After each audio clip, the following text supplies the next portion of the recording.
Hi, this is attorney Nicole Christie from the Christie Law Firm, where we work very hard to help families get stronger. And so our goal for today is to continue on with the process regarding when DCF removes a child. And so I want to talk to you today more in depth about the actual legal process. So I can't answer every single question because every case is different, but this is generally what to expect. And so when DCF removes a child, originally with a 96-hour hold, they can't keep the child for that 96-hour period and not have a plan. So normally what happens during that 96 hours is that they will file two types of petitions. They'll file an order of temporary custody and then a neglect petition. All of it's filed at the exact same time, but the purpose of that is to ask a court for legal custody of that child beyond those 96 hours. And so when they do file that, it's answered at the court, and the court will decide based just on the papers delivered to them by DCF. After that happens, and if the court should grant the order of temporary custody, they will then have both the order of temporary custody as well as the neglect petition be served to the parent and or guardians. And so after that is done, they will also have, or at the same time I should say, what they'll do is schedule a date for a preliminary hearing on the order of temporary custody.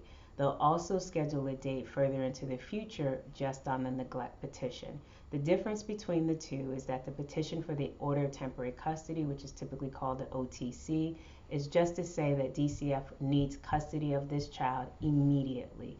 The neglect petition goes into whether or not the child has been abused or neglected, and then what should be the plan as a result of that child being abused or neglected. So at that 10-day hearing, the parents have two choices. They can agree to allow the child to remain with DCF under that order of temporary custody, and the key word is temporary, or they can ask for what they call a 10-day hearing, which is supposed to be scheduled 10 days within that preliminary hearing.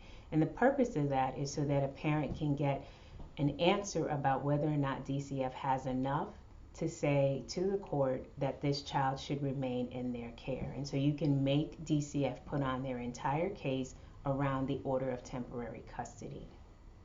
If the parties should agree to sustain what we call sustain the temporary custody, or if the parties lose at a preliminary hearing or at the 10-day hearing, then the matter is then scheduled out to determine what should happen with the neglect petition. If the parties are successful in winning the 10-day hearing, then the child will be immediately returned to the parent. Now, the chances of winning or losing, again, all depends on the facts. The stronger the case is for the state, the more likely the parents aren't going to win. The stronger the facts are for the parent, the more likely DCF isn't going to win. So once that is done, then the decision is made about the neglect petitions. Should the child be committed to DCF, which means DCF has guardianship, they actually become parents to the child. Or should the child remain or be returned to the parents under what we call protective supervision. And protective supervision is actually the supervision of the court, supervising your compliance with court orders and recommendations by DCF. And so the main takeaways from this is that there is a legal process in removing children. It doesn't happen just arbitrarily. There is a process, their court is involved, and DCF has to be able to prove to a court they have enough information, enough facts to substantiate the necessity of removing that child from the home. So the stronger your facts are to show that the child can remain in your care safely, is the stronger your case is to the court. And so it's just something to keep in mind that there is a process to it all, and you do have a right to a trial at just about every single stage. So never just give up that right. Make sure you ask a lot of questions and get answers to those questions so that you know exactly what to do. And again, if you ever should need help, please don't hesitate to reach out to the Christie Law Firm. Our number is 860-461-7494.